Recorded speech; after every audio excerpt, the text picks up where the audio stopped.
দর্শক, এই Adams cabs and textile লিমিটেডের আগুন নির্বাপনে কাজ করছে ফায়ার সার্ভিসের 15টি ইউনিট, সেই সঙ্গে যারা আশেপাশে আছেন নৌবাহিনী, বিমান বাহিনী, প্রত্যেক সেনাবাহিনীর সকল সদস্যরা প্রাণপণ চেষ্টা করছেন এই আগুনটি দ্রুত নির্বাপন করার জন্য।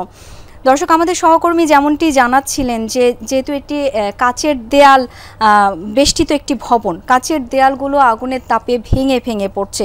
এটিও মোটামুটি একটি দুশ্চিন্তার বিষয়। যারা কাজ করছেন তাদের কাজ করতে কিছুটা বেগ পেতে হচ্ছে। এ কারণেই কারখানায় থাকা যে পানির সংযোগ আছে, ফায়ার সার্ভিস ইউনিট চেষ্টা করছে কারখানায় থাকা যে ইউনিট পানির সংযোগ আছে সেটি যেমন নেওয়ার চেষ্টা করছে, আশেপাশে যে কারখানাগুলো রয়েছে সেখান থেকেও পানি সংগ্রহ করে আগুন নেভানোর চেষ্টা করা হচ্ছে। দর্শক, যেখানে আগুনটি লেগেছে অ্যাডামস ক্যাবস অ্যান্ড টেক্সটাইল লিমিটেডের সাততলা এবং আটতলা এই ভবনগুলোতে মূলত রাখা হতো, এই তলাগুলোতে মেডিকেল চিকিৎসায় যে জিনিসগুলো লাগতো, দাহ্য পদার্থ সম্বলিত মাস্ক, ইনজেকশন সিরিঞ্জ, এই টাইপের যে বস্তুগুলো আছে সেগুলো ওখানে আসলে স্তূপ করে রাখা হতো। সেখানেই আসলে মূলত আগুনটি লেগেছে। সেখানে আসলে কোনো শ্রমিক থাকতো না, তাই হতাহতের কোনো আশঙ্কাও কেউ করছি না আমরা। সেখানে সেই স্তূপগুলোতে আগুন লাগার পরবর্তীতে 7তলা থেকে আগুনটি প্রথমে 8তলায় পৌঁছায়, সেই সঙ্গে প্রচণ্ড ধোঁয়া নির্গত হয়। একেবারে শুরু থেকেই বাংলাদেশ নৌবাহিনীর ফায়ার ইউনিট কাজ করছে, সেই সঙ্গে বাংলাদেশ বিমান বাহিনীর ফায়ার ইউনিট কাজ শুরু করেছে, সেনাবাহিনীর সদস্যরাও রয়েছেন এবং ফায়ার সার্ভিসের প্রথমে 14টি ইউনিট থাকলেও এখন 16টি ইউনিট যুক্ত হয়েছে এই আগুন নির্বাপন করতে।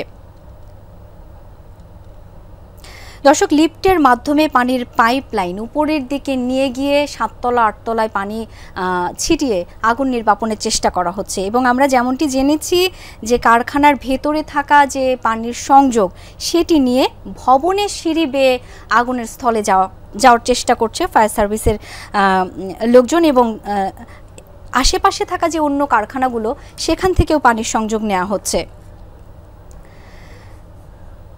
প্রচণ্ড আগুনের শিখা, লেলিহান শিখা আমরা দেখতে পাচ্ছি, সেই সঙ্গে অসম্ভব ধোঁয়া নির্গত হচ্ছে, যেটি আসলে আশপাশের কিছু দেখা সম্ভব হচ্ছে না। যারা কাজ করছেন তাদের জন্য একটু কঠিন হয়ে পড়ছে এই আগুন নিয়ন্ত্রণ করা। তবে আশার কথা আমরা সবাই, যেটি ভালো লাগার যে বিষয়টি, যে নিরাপদে প্রতিটি শ্রমিক বের হয়ে এসেছে, ওখানে কোনো শ্রমিক না থাকায় হতাহতের কোনো আশঙ্কা করছে না কেউ। দর্শক, চট্টগ্রামের ইপিজেটে একটি তোয়ালে তৈরির কারখানায় আগুন লেগেছে এবং Adams cabs and textile limited নামক এই কারখানায় ফায়ার সার্ভিসের যে তথ্য সেই অনুসারে আমরা বলতে পারি দুপুর 2:10 দিকে তারা এই আগুন লাগার খবর পেয়েছে এবং খবর পাওয়ার সাথে সাথেই ঘটনাস্থলে গিয়ে আগুন নিয়ন্ত্রণে কাজ করছে ফায়ার সার্ভিসের 14টি ইউনিট। এখন 16টি ইউনিট সেখানে যুক্ত হয়েছে, সেই সঙ্গে যোগ দিয়েছে সেনাবাহিনী, নৌবাহিনীর সদস্যরাও। তাৎক্ষণিকভাবে আমরা যেটা জানতে পেরেছি 25 থেকে 30 জন শ্রমিককে উদ্ধার করা হয়েছে এবং কিভাবে এই আগুনের সূত্রপাত হয়েছে এখন পর্যন্ত সেটা আমাদেরকে নিশ্চিত করে বলতে পারেনি ফায়ার সার্ভিস। দুপুরের দিকে হঠাৎ করেই Adams cabs and textile limited নামের একটি কারখানার উপরের অংশে আগুনের সূত্রপাত হয়। দর্শক, এই ভবনটি 8তলা একটি ভবন, 7তলায় আগুনের সূত্রপাত হয়, সেখান থেকে ভবনের 8তলা, পরবর্তীতে 6তলা, 7তলাতেও আগুনের সূত্রপাত হয়। আগুন ছড়িয়ে পড়ে এবং আগুনের লেলিহান শিখার সাথে সাথে প্রচণ্ড ধোঁয়া নির্গত হচ্ছে, একইভাবে আমরা সেটি দেখতে পাচ্ছি এবং আগুনের লেলিহান শিখা মনে হচ্ছে, আমার মনে হয় আপনারাও দেখতে পাচ্ছেন, আগুনের পরিমাণ আরও বেড়ে গেছে। যেহেতু কয়েকটি ফ্লোরে আগুন ধরে গিয়েছে, এই মুহূর্তে আগুনের লেলিহান শিখা আরও বেশি দেখতে পাচ্ছি আমরা। আগুন লাগা পরবর্তী সময়ের মধ্যেই বাকি ফ্লোরগুলোতে যখন আগুন ছড়িয়ে পড়ছে, কালো ধোঁয়ায় আচ্ছন্ন হয়ে যায় চারপাশ, সমস্ত শ্রমিক কর্মরত যারা ছিলেন তারা আসলে আতঙ্কিত হয়ে পড়েন এবং দ্রুত নিরাপদে বের হয়ে আসতে সমর্থ হন এবং দ্রুততার সহিত সেখানে বাংলাদেশ নৌবাহিনীর ফায়ার ইউনিট কাজ শুরু করে দেয়।